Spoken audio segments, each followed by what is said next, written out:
So I can't see how the Lanterns could be interpreted as negative. In that first episode, they kind of explained everything for you. He was gonna die. They talked about fear a shit ton. Sinestro is gonna be that guy. And the stuff they did was pretty cool. I immediately thought of it the same way I thought of like Pantheon. Remember when we were watching Pantheon, and the one thing that would annoy me the entire show up until the point where they actually revealed the mystery was his name, Caspian. Yeah. And we were just sitting there going, this motherfucker better have a reason to have so much screen time because he is useless to the actual plot. And, you know, it turned out pretty well. And I imagine the same thing's going to happen when it comes to the Lantern show. Minus the fact that I think that the setting itself is going to be a little too limited. I don't know anything about the Green Lantern, like comics and whatnot. 0%. There's like 4 human or 5 human Green Lanterns. So that rule about having one Green Lantern on planet Earth really doesn't make any sense to me. Unless they make like sense to me say, either. we're going to make this human go to this quadrant. But you still have Guy Gardner go to Earth sometimes. Like, that's weird. No, he's not Right? human, but I was thinking more of like Justice League Unlimited or the Justice League movies where it's either Hal Jordan or Jon Stewart. I don't like the fact that he's a construct of the ring the entire time, and that's what Hal Jordan just is as a mentor. I get it. They set up that he's gonna die, and he died, but the entire show, unless they go back in time... I can't even say that because them telling and not showing about his origin, so, you know, the entire bar scene where he explains, it's not even like a huge secret, but I would have much rather have watched snippets of him actually do that rather than it be explained. There's nothing like eating up another man's girl. It's either needless drama or he's a fucking secret swinger. Because it's pretty clear to me that she went to the bar to spy on the Green Lanterns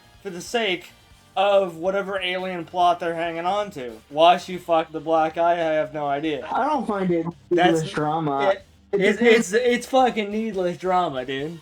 It depends on the execution of how they end it. Yeah, exactly. It depends on the mystery, depends on how they execute it. That's all an episode 1 concept. But if it's done bad, which unfortunately for DC, these writers aren't quite up to snuff, you got fucking even die-hard defenders of Supergirl going, they used AI. I'm gonna step back. You can make another, like, short out of that. That shit, that's some fake-ass outrage. That's some fake-ass outrage. Because everybody was glazing Lobo, but the second they see that the AI had something to do with his outfit, It's all pitchforks and torches the second AI gets mentioned. Like, it didn't just be there. You didn't even notice it was there. Like, you just want to stir up some shit. Even, like, the Moist Critical guy was doing that. That's what I'm saying, dude. I don't know, dude. DC writers are just not up to snuff. They aren't trying to make compelling television. It's not like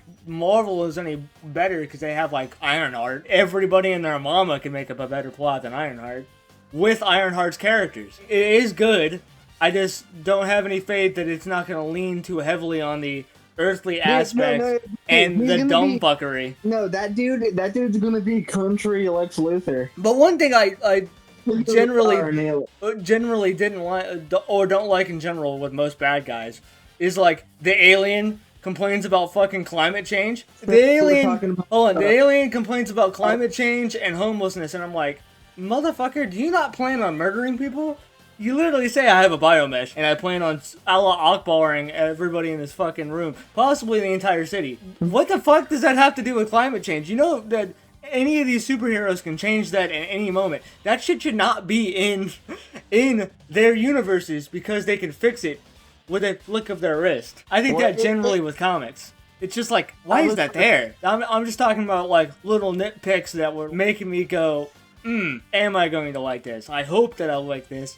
However, DC's making a Gorilla Grodd and Jimmy Olsen show. Now that's gonna suck. I mean, they might make some funny jokes, but that did not need to be there. A good example is like the President Curtis show, where I didn't like episode 1, and I actually don't mind episode 1 of The Lanterns, to be clear, but I didn't like episode 1 of President Curtis like at all. I thought it was ADHD as hell. But, you know, you give it a couple more episodes, and it still kind of feels like that. But there's some decent jokes in there. Be more specific that the side characters are ass. The same thing, I think, when it comes down to the Lanterns. I don't care about these people. I have no idea, and hopefully this works out, what the hell it was Raising Hope. That's the bad guy. That's the person, and I cannot see a world where the Green Lantern gives a flying fuck. Granted, he has a reacher levels of militias for whatever reason, and he could be connected with a shit ton of different people, but I assume he's connected with Lex Luthor or some shit. This is where I come in. In that promo for the entire season, has a bunker full of alien tech. Another thing was, it's 10 years later. You have to know your shit. If he doesn't know his shit in episode 2, it's like, what are you doing? Dude. And they also jacked the ring, so he's not even... No, yeah. He doesn't have the Green Lantern chops yet. He doesn't even have the ring. I didn't even think about the fact that he doesn't have the ring in the show. Yeah, so they gotta go get the ring. That's why Guy Gardner's gonna be there second episode. And maybe he gives him a replacement ring, a temporary ring. The cool thing I'm thinking that's gonna happen in the show, and I'm going to assume they're gonna pull the... you remember the Acolyte makes herself bleed somehow? I forgot.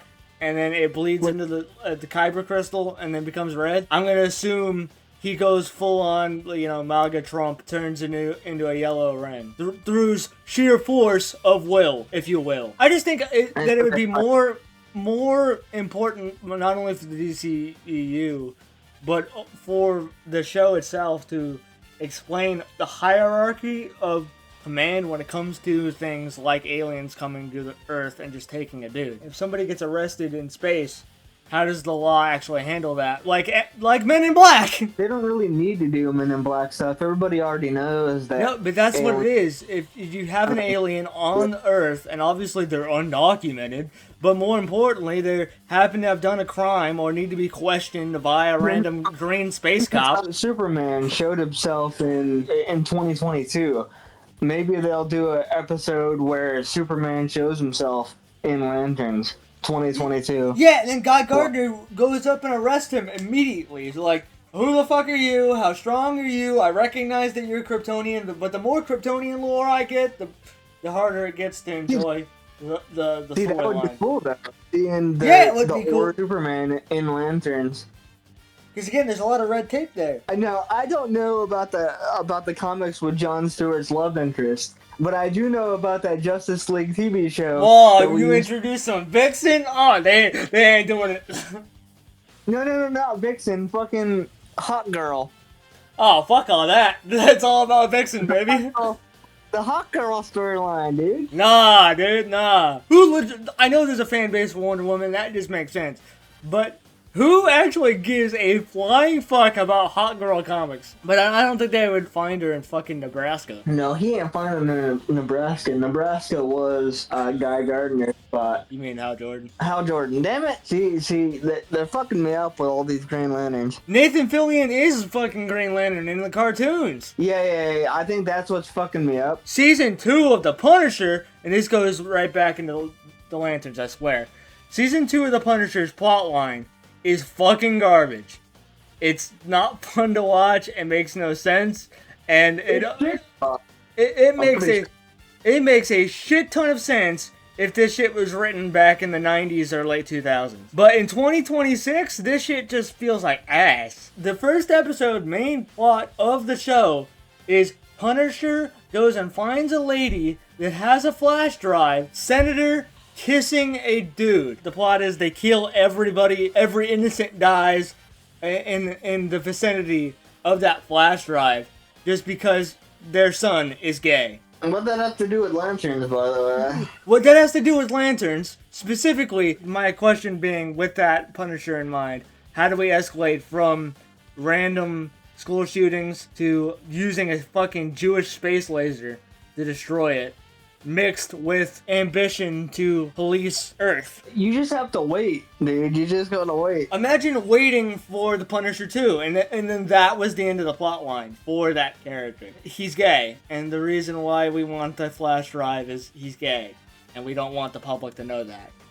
in like 2018, 2020. Pantheon's a really good example because we waited and eventually Caspian did become a major part of the plot line that fit directly with what she was doing and what he was doing, and the reason why the characters themselves escalated to a certain point. You gotta wait on that stuff. I know. I'm just saying, if it doesn't land, then that will mark down the show. It'll be like, ugh. I thought it was great. I'm saying it's fine. It's just like I for mysteries / those types, because again, Punisher 2 was a mystery. Mystery is fine, but if the mystery doesn't land, it's gonna be ass. That's my thought process with the Lanterns. Anybody glazing it can obviously glaze it because it's a perfectly fine episode, minus some stuff that I didn't enjoy, but that's because I want to see the politics of South Park Space Cops. That's what I'm waiting for. I guess I'm waiting for something amazing, I guess, and that something amazing has to couple with a rational reason for being. You can't do it. You can't do it yet. You can't shit on it yet because it's a normal episode. Dude, catch me in episode 5. I literally just fear that the plot is fear leads to the MAGA fucking deportation laws and getting rid of the aliens. But that would be funny though. That would be it would be funny, but it's like, ugh. It's ironically funny. It's not like that's like a good plot. It's like you really did the exact thing that I thought you were gonna do. But that would be funny though. That's like if we wrote. Dude, that's what I'm saying. Dude, it's literally the exact same thing as making like the gay Avengers. Those characters we thought of, where we just make their abilities OP, make their minds so fragile that whenever they get mad, a certain chemical comes out and it nerfs their powers. That's the level of writing that comes with... It doesn't need to be peak, it just needs to be DC.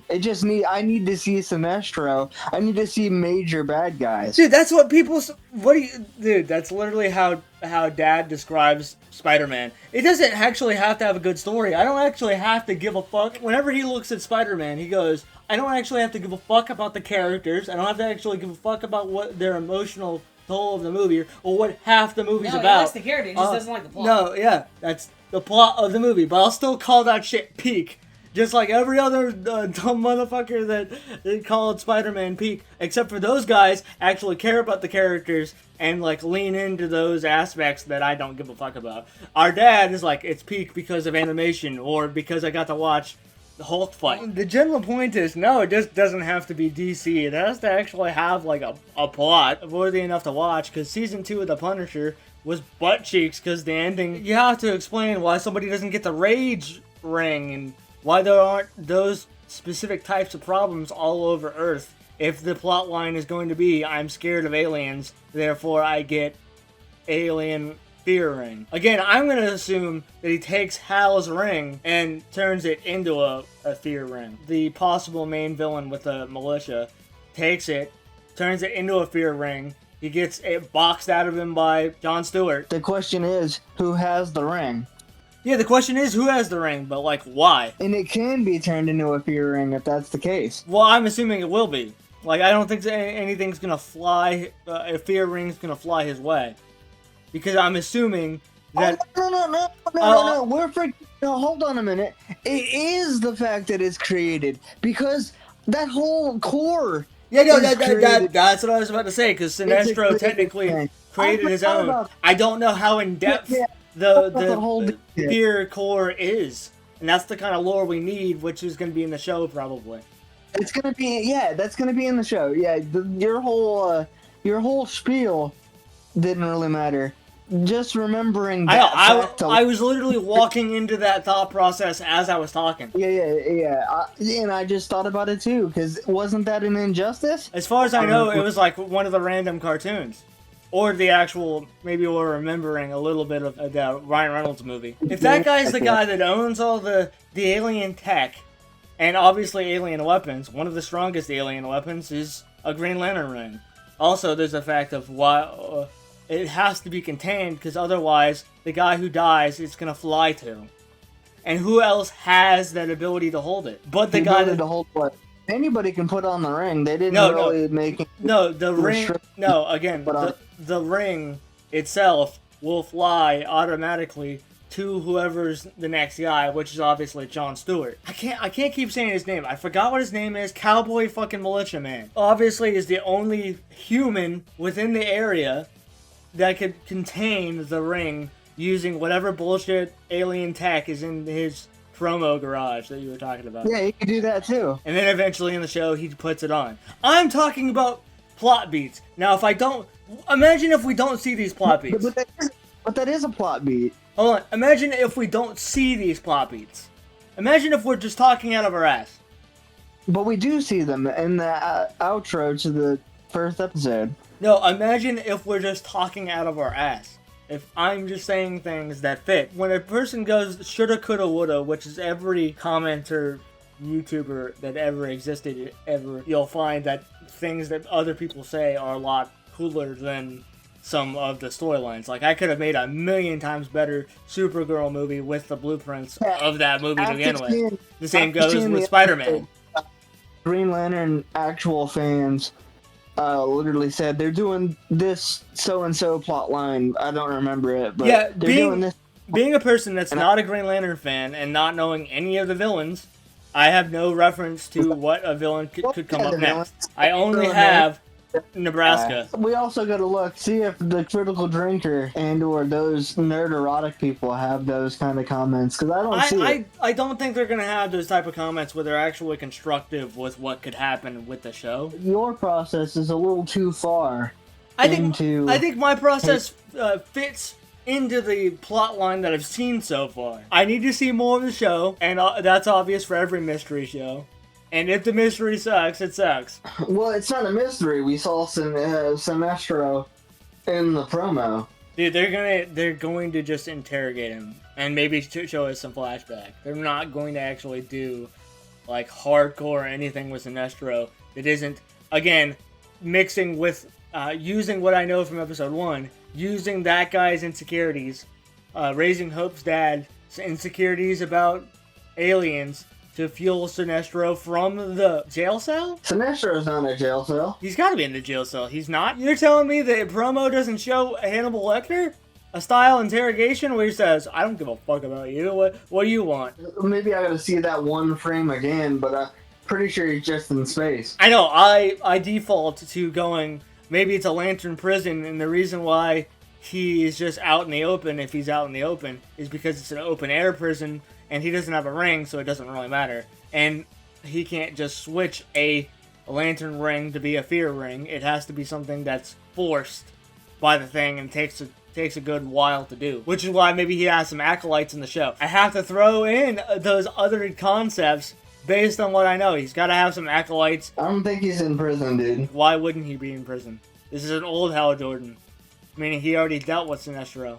It's not a new one. There is no extra guy that's going to come in like Steppenwolf. It is, the bad guy is going to be somewhere in Nebraska. And the most obvious person it could possibly be is Hope's dad. There's no other like person it could be other than like a shape-shifting alien that also happens to be hanging out with him. Like a Madara Uchiha to a Black Zetsu. Because one of the stranger things that happened in the show is he dies in the football stadium. Why is he even fucking there? Was it a callback to Jon Stewart and the fact that they saw Jon Stewart and knew that if they put him in that position, it would make him think about 2016? Is this a personal vendetta thing? Or are we getting redirected like it's Spider-Man Brand New Day and all the death and murder that Jean Grey does is actually just supposed to make you think that it's a more Spider-Man-esque villain and not anybody random. Because I don't know how long he's been Green Lantern, but it had to be a good 30 years. Well, he just died, so the ring would go to him if the country guy didn't jacket, which I'm pretty sure he did. He's got a jacket. That's what I'm saying. There's no way he didn't jacket. There's got to be some other villain in the... If it's not him, it's some other random villain that comes up out of nowhere that only Green Lantern people will know, but you have to explain to me who that motherfucker is. And maybe they use Sinestro's backstory to tell me who the fuck that is. Yeah, we don't need Sinestro. Like, Sinestro can be season 2. No, yeah, Sinestro could just be in the background. Hell, he could be... The entirety of a season 2/3 could be a flashback to him as a young man. I don't give a flying fuck. Yeah, that would be cool. That'd be really cool, because then you'd be able to flesh out more lore for DC in a specific timelines. If they didn't say it, and have him just say, "Yeah, I created the cores," and actually show how you created the core, the fear core, or whatever it's called. If they actually showed it in the TV show, that'd be cool. Technically, Superman in the DCU doesn't actually exist until at least 2025 in the real world / their world. I don't know what year, but it's either 2022 to 3. They have years of people that aren't Superman as superheroes. So it'd be really cool to see other people that aren't Superman and be superheroes within the timeline of young Hal Jordan. That kind of has to flesh out like everybody's racism toward aliens, considering Green Lantern's space cops and understanding aliens exist. I would love to see First Contact in the DCEU. I do want to see the politics with the cops. How does that work? Not anymore. You're not. Space cops are here. This is a matter of the President of the United States. Not anymore. It's not President Curtis. But we're gonna take this bitch into space. Alright, to cap this video off, I saw the season teaser at the end of the first episode. Though those locations don't have to be Nebraska, and probably aren't if they're like super pass shots, I still have questions of how they're gonna escalate all this damage and crazy shit that's in that. All that shit was crazy, and if it all comes down to some random shit like Punisher Season 2, oh, I really hope the show's good. Because it looks so good! But, you know, I would say that about the Punisher too.